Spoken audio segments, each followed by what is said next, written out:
Happy New Year. I'm Danielle Gates and I'm here with Terry Chenair. And wow, 2025, what a great year. Yes. And so, Terry, just give us a brief, what went right? Is there anything that went wrong in 2025? Well, we let only us have know. a few minutes, so we Just- don't yeah. have a couple hours, so we've got to Okay. kind of keep it short. But yeah, 2025, we went into it with an election that was starting as a new presidency last January. The market was kind of quiet and then started to dip down in the first quarter, and then we had the big sell-off in April.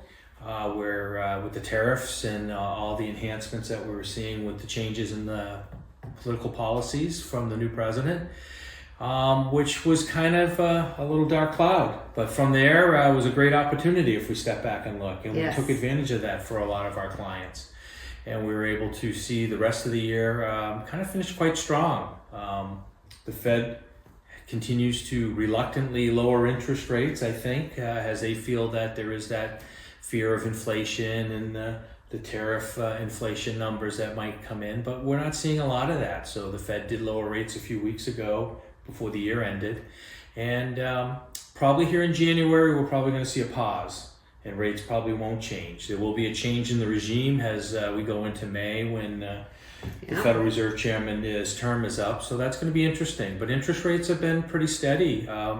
Home interest rates have come down a little bit, but the bond rates, the 10-year, which is what we track a lot, is around 4.125, and that's been holding pretty steady, even though they've lowered rates at the Federal Reserve level. So the markets are saying that they're not convinced yet that rates are going to continue to go down and inflation will go down. So that's we also saw that as 2025 was a year again with the Magnificent Seven or the top stocks and the AI buzzwords of technology led off most of the year, and a lot of the stocks did quite well. And we've seen a broadening of that going into the fourth quarter, which is really good for the markets. It's pretty good for our economy. We're seeing more sectors that are kind of starting to come alive and pick up momentum. And I think that's the theme we're going to see going into the first quarter of 2026.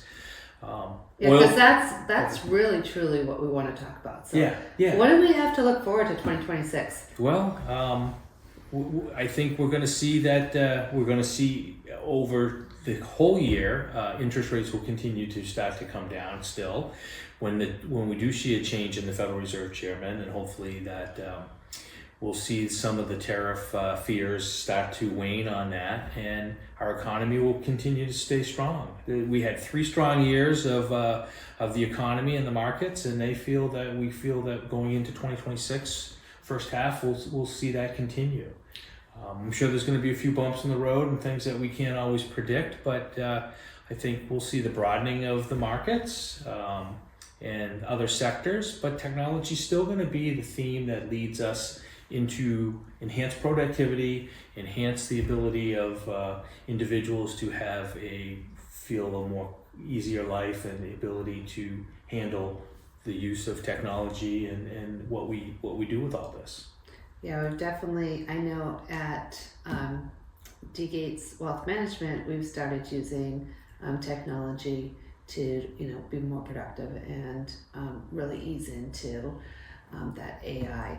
So technology is a sector. Is there any other sectors we should kind of keep an eye out for this first quarter? I think as we've seen is the retail sector, the consumer staples, consumer goods. People are starting to kind of feel more comfortable that they can spend a little bit. Interest rates are down a little bit on their credit cards, so they're using that advantage to continue to buy the goods and services that they want to. So, good major retail companies which we look at are continuing to do well.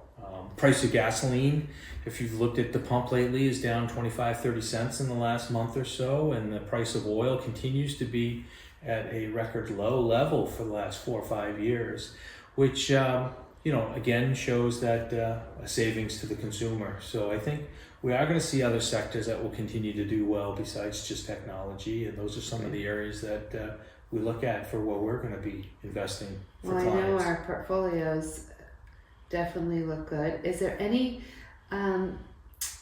Is there any direction that we are taking with our STEM portfolio that we manage?